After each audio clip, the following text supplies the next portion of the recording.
Donc dans cette vidéo, je vous propose d'établir la propriété suivante. Quand j'ai une fonction du second degré écrite sous forme canonique, comme ça, f de x égale a facteur de x moins alpha au carré plus bêta. Alors moi ce que je vais établir, alors je vous rappelle déjà que le sommet, alors là j'ai fait le cas où a était positif, puisque la parabole sourit, elle est tournée vers le haut.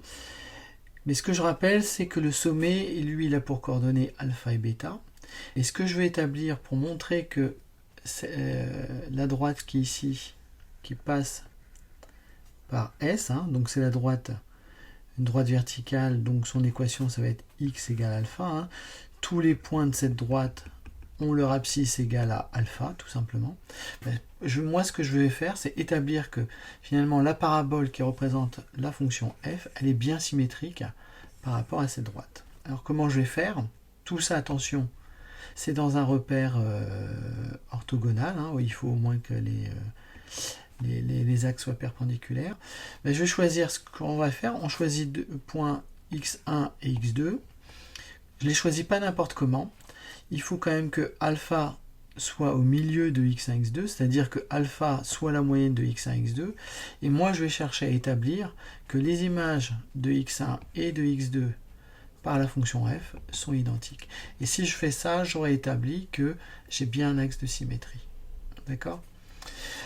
Donc, je considère x1, x2, donc deux réels tels que leur moyenne, ça soit alpha. Si je veux calculer l'image de x1, je remplace dans l'expression x par x1. Même chose pour x2. Et ce que je veux établir, c'est comment je peux établir que x1 et x2 sont égaux. Comment je peux faire? L'idée, vous voyez, j'ai x2, c'est peut-être d'exprimer dans un premier temps x2 à partir de x1. Alors ce que je sais, c'est que x1 plus x2 sur 2, c'est égal à alpha.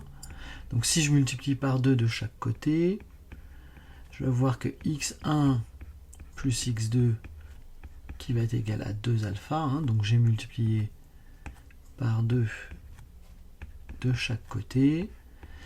Et puis pour avoir le x2, et simplement je vais soustraire x1 de chaque côté. Moins x1. Et de telle sorte, je vais comme ça exprimer x2 à l'aide de x1, donc ça va être 2 alpha moins x1. D'accord? Donc, ce que je veux dire par là, c'est que je vais pouvoir remplacer donc, x2 par 2 alpha moins x1, et je vais le faire là-dedans. Vous voyez, je m'étais arrêté ici, donc c'est ce que je vais faire. Donc on a dit, alors je vais mettre des couleurs quand même pour qu'on soit pas perdu. Le x2, donc je le remplace par 2 alpha moins x1. Donc ça va faire a facteur de 2 alpha moins x1, donc ça c'est ce qui est en orange, pardon. Alors, hop, je reviens en arrière, moins alpha au carré plus bêta.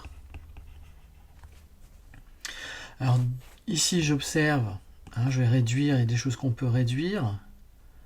Hop, j'ai ici 2 alpha moins alpha, 2 alpha moins alpha, ça fait alpha.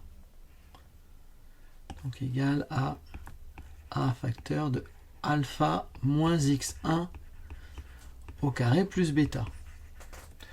Si j'observe bien, alors moi pour f de x1, j'avais ça. Et pour f de x2, j'ai ça qui apparaît. Quand je passe de l'un à l'autre, je m'aperçois que finalement, celui-ci, c'est l'opposé de celui-là. Alors comment je peux l'écrire? Dire que c'est l'opposé. Je peux dire, pour l'opposé, c'est quand, par exemple, quand je passe de 2 à moins 2, alors de 2 à moins 2, quand on veut avoir l'opposé, on multiplie par moins 1. Mais ça marche avec, je sais pas, moins 7. L'opposé, c'est 7. Puis quand je multiplie par moins 1, voilà, ça me permet d'obtenir l'opposé. Donc il suffit que j'écrive par exemple a facteur de moins 1 fois l'opposé de alpha moins x1, c'est moins alpha plus x1. Tout simplement, j'ai changé les signes, plus bêta. Donc vous voyez, hop, je vais remettre des couleurs. Ça, c'est la même chose que ça. Hein, et en effet, hein, si je redistribue, si je multiplie par moins 1, j'obtiens bien ça. Et donc, pourquoi je fais ça? Ben, regardez, quand je fais, on se rappelle du résultat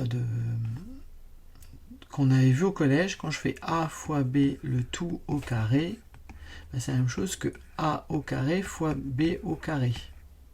D'accord? Alors, donc ici, je vais appliquer ça à cette expression-là, donc ça va donner, donc j'ai un carré ici, ben, je vais dire que c'est le carré de moins 1 fois le carré de moins alpha plus x2.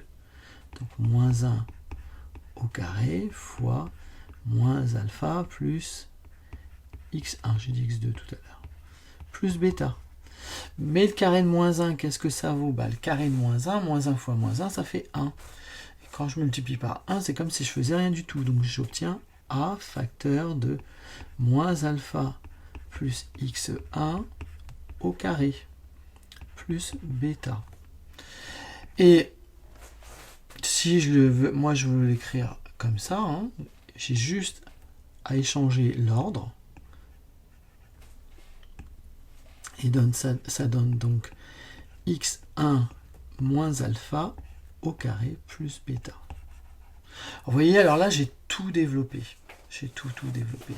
Mais retenez la chose suivante. Peut-être que la prochaine fois, vous pourrez passer directement de cette étape-là à celle-ci en disant, bah voilà, quand j'ai deux nombres opposés, bah, ils ont exactement les mêmes carrés. Et puis si vous voulez en faire la preuve elle est ici. Hein, elle se fait étape par étape. D'accord? Donc, la prochaine fois, vous pourrez passer, je vais le mettre en gris ici, de là à là directement. Et alors, du coup, bah, qu'est-ce qu'on reconnaît là-dedans? Bah, on reconnaît quand c'est ici, on reconnaît ça. Bah, qu'est-ce que c'est que ça? C'est l'image de x1 par la fonction f. Donc ça, c'est l'image de x1. Et quand on a montré que l'image de x2, c'est l'image de x1, ben on peut en déduire, on en déduit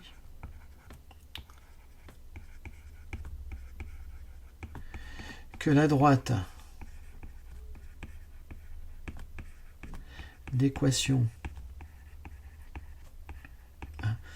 x égale alpha est un axe de symétrie,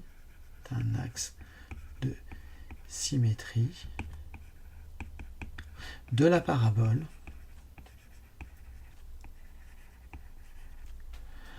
représentant la fonction f, tout simplement. Donc voilà une démonstration. Alors dans le cours, j'en propose une légèrement différente, mais c'est à peu près la même idée.